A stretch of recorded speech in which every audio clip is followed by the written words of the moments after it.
La neige crisse sous les bottes d'Alduin. Le froid, qu'il ne remarque même plus, rosit ses joues. Autour de lui, le soleil d'hiver parsème la forêt de milliers de touches claires.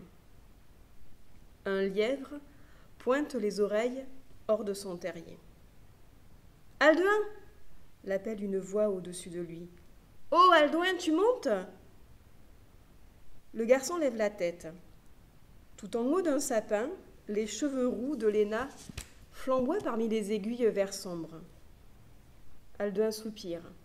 Il n'aime pas vraiment grimper aux grands arbres, surtout en cette saison, quand les branches alourdies de neige peuvent se rompre à chaque instant. Cependant, il rassemble son courage et se hisse sur les premiers mètres. Il finit toujours par suivre Léna, où qu'elle l'entraîne. Leur amitié étonne les gens du village. Comment s'entendent-ils aussi bien, ces deux-là, que tout sépare ? Lui, Alduin, le fils du chef, blond et calme, presque timide, et elle, Léna, la fille de la guérisseuse, débrouillarde et risque tout. Elle a grandi avec sa mère à l'écart du village. Quant à son père, elle ne l'a jamais connu. Au fil des épreuves, elle s'est forgée une farouche volonté de survie. Prenant sur lui, Alduin la rejoint au sommet de l'arbre. Elle lui tend la main, l'aide à s'asseoir à son côté. Depuis leur perchoir, les deux amis jouissent d'une vue splendide. Sur un ciel d'azur sans aucun nuage se découpent les crêtes acérées des montagnes. Le pic de Volbrand qui ressemble à un profil de sorcière, les sommets jumeaux du Solberg. Avec ses boucles rousses et son gros châle en laine grise, Léna évoque un rouge-gorge ébouriffé. Alduin se pelotonne contre elle. D'habitude, c'est elle qui le rassure lors de leurs expéditions communes. Mais aujourd'hui, il la sent inquiète et tendue. « Pourquoi tu voulais qu'on monte ?» demande-t-il.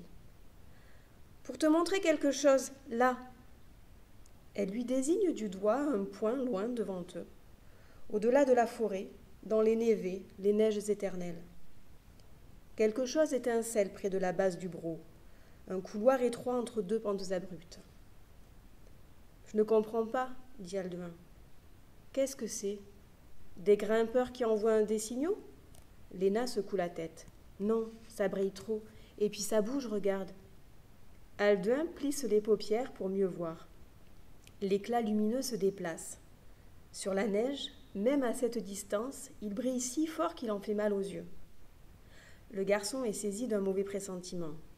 Même s'il n'y a personne dans la forêt pour l'entendre, à part Léna, il parle plus bas. Il se prépare quoi là-bas ? Léna met un temps avant de répondre.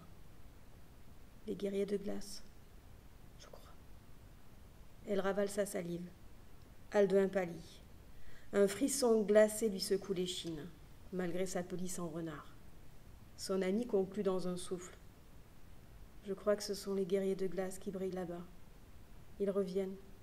Ils descendent à nouveau des sommets. Les doigts fins d'Alduin se crispent à l'intérieur de ses moufles fourrés. Les guerriers de glace, ces mots, on ne les prononce qu'en chuchotant dans les hameaux des montagnes. Comme si parler d'eux trop fort suffisait à les faire venir. Ils vivent au-delà des neiges éternelles, quelque part dans les cimes, dans leur royaume de glaciers et de brumes, où même les plus chevronnés grimpeurs n'osent s'aventurer.